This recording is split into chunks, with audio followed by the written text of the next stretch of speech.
I wanted to follow up tonight. We came back from the grocery store. I was with my older lady caregiver who looks after me, and we cooked and built a fire and, did the usual nightly ritual. She was only with me 3 hours, and I tried to get as much done in that 3 hour time that I am allotted by the government that I could. But there are piles and piles of papers in my room for medical and legal issues that I can't go through, and I need her help. But she couldn't stay because she only had enough time to help me with X, Y, and Z, and I had to prioritize again. And I keep looking at this stack of paperwork in my room and realizing that I can't get through it because of the problems in the brain from the brain lesions and the MS.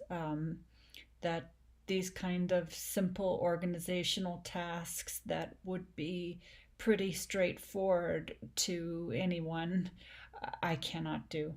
Um, it literally, when I look at these piles of medical documents and legal documents, I actually experience pain in my brain because the uh, I imagine it's the right hemisphere and the left hemisphere are trying to communicate with each other, and information is trying to integrate in the brain, and it can't because there's so much scar tissue and diffuse damage from the MS disease process that if I try something like this, and this is the kind of stuff I used to do as an editor, is sort and organize and multitask, as an assistant editor, um, I I can't do it. Even just organizing my life on a very fundamental level, I can't do it. Um, and the people that they're bringing to me from the agency for $10 an hour or what have you, they don't know how to organize legal and medical documents for me, and so this is yet another thing that's going undone, that I desperately need to just function. Um, and I feel ashamed that I can't do these things that are so simple and straightforward. I have a master's degree from a great university in New York, and a bachelor's from a good writing school in the Midwest, and spent almost 8 years in academia. And yet I am unable to organize simple paperwork for my medical and legal bills. Um, and I look at my shelf and see great works of literature, and I don't even remember what Faulkner wrote and why I studied it or what class it was for, or my editorial and cinematography books and what they discussed and why I used them, let alone many of the little jobs that I had when I came out into the workforce. It's all a blur. It's like pieces of me are just, I'm becoming smaller and smaller. My life is becoming smaller and smaller. Um, and this is such a difficult thing to get through. I would compare it to somebody with traumatic brain injury or stroke, or early onset dementia. So, a lot of the same issues that somebody with progressive MS has are really the same issues that somebody with spinal cord injury or traumatic brain injury has. And as a culture, we don't really tend to look at MS like this.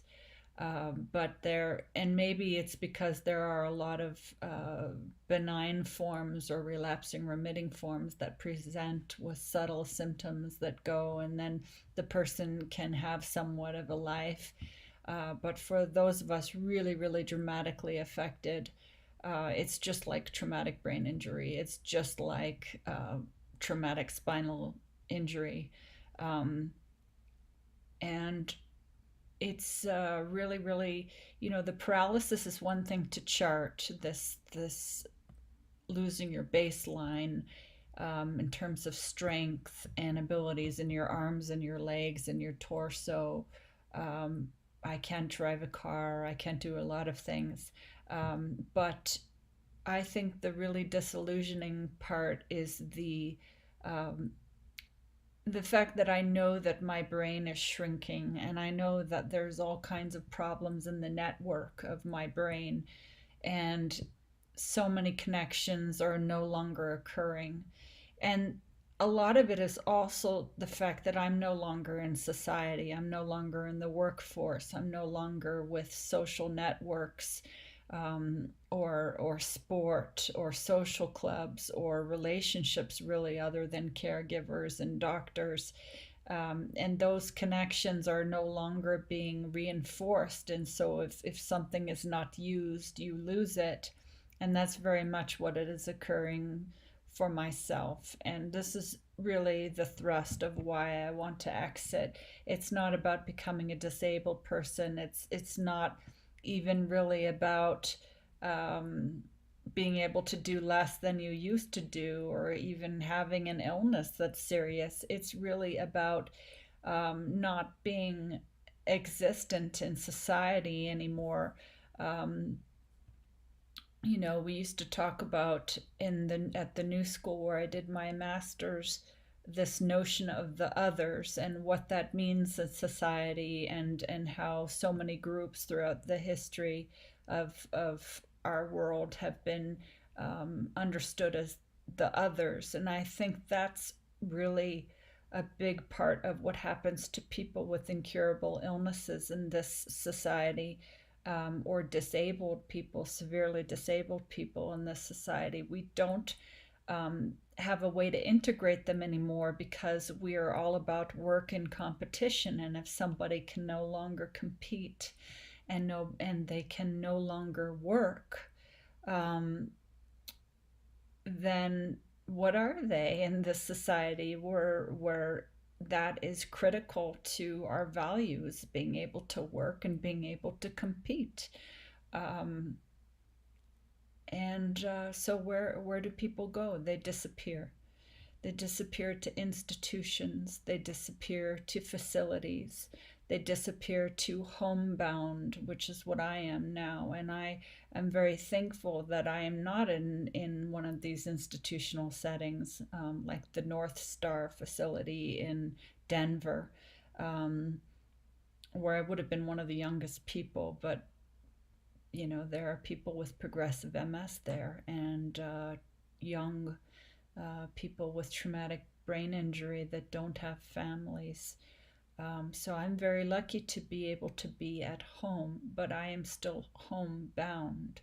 And my home, as I talked about in a previous diary, has become a prison house. Um, I go from room to room and look out the windows, and hour to hour don't know what my life really means anymore, um, and and what says that I am even really existing anymore, when I don't have a body of a work, or when I don't have competition, or social networks. Um, and caregivers will say, "Oh, but can't you go to the MS support group?" But um, this is not making up for not having a social network. So if my only social network is an MS online group or an MS support group, I mean, come on, this is not solving the problem. There's so many things that I want to get into my video diary before I exit. Um, there are so many issues I want to discuss, and I don't know who will get these diaries. I'm trying to figure out how I will make sure that somebody uses them or sees them. Um, and I don't want to just be self absorbed in talking about my own experience, but the issues that I mention, Medicaid, Medicare, this dysfunctional social service system, the breakdown of families, the fear of death and dying, and how so many people disappear when you come down with an illness like this, dying with dignity laws, all of these issues, the way disabled people or people in degenerative conditions aren't integrated into society. They're not valued in the eyes of society anymore. um, that is kind of the subtext, right? Although we don't come out and say it. So I want to talk about all of these things before I have to go to Switzerland, and that is what I have to do. The only other thing that I thought I could do was to go to Oregon and try to see this Britney's bill, is what it's being called, put before policymakers in June of 2019, and to try to be a voice there in Oregon and see if it would pass. But I'm finding out from my channels of activists that it may not pass. This is the fourth time they've tried to extend the criteria to people with progressive MS, ALS, Parkinson's, Huntington's, and each time it's shot down. And each time they say, well, maybe we could move it from 6 months to a year, and even that is not accepted. So I don't know if it really even has a good chance of passing.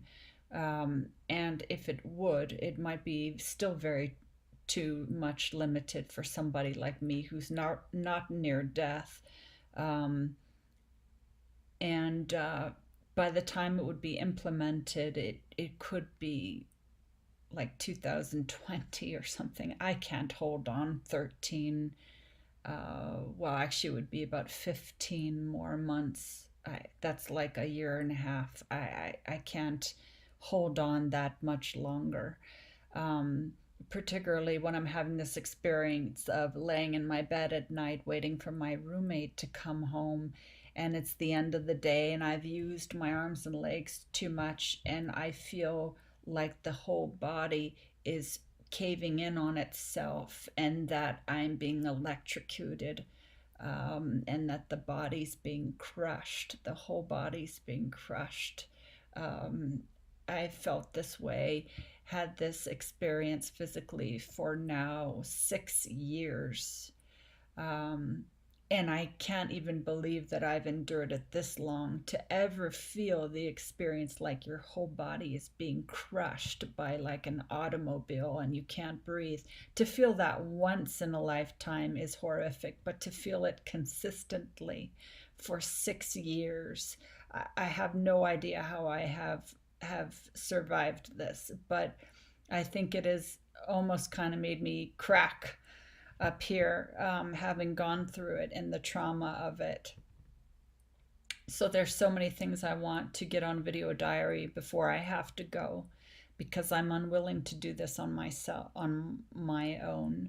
I know what botched suicides look like, and I don't call this suicide anyways. This is medical aid in dying, and I want to do it where it is legal and where it is accepted and there is a protocol. And it should be in this country, but right now, for someone like me and so many others, it isn't. And they're having to resort to crazy things like dehydrating their whole body and having morphine drips for 4 weeks until the whole body is just shriveled up, and you finally die in hospice. And this is ridiculous. But so my attention is all over the place tonight, but I just want to reiterate how I hope my diaries can help someone. I'm trying to figure out a way to get them out there and to describe my experience as a young person with this neurodegenerative illness, living in this kind of desperation and fear every day in a system where you cannot die with dignity legally, and get medical aid in dying, and while you're alive, you can't get adequate care. unless you want to pay out of pocket. And that's the United States of America right now. It's terrible. And it varies slightly from state to state, but the general tenor is really the same.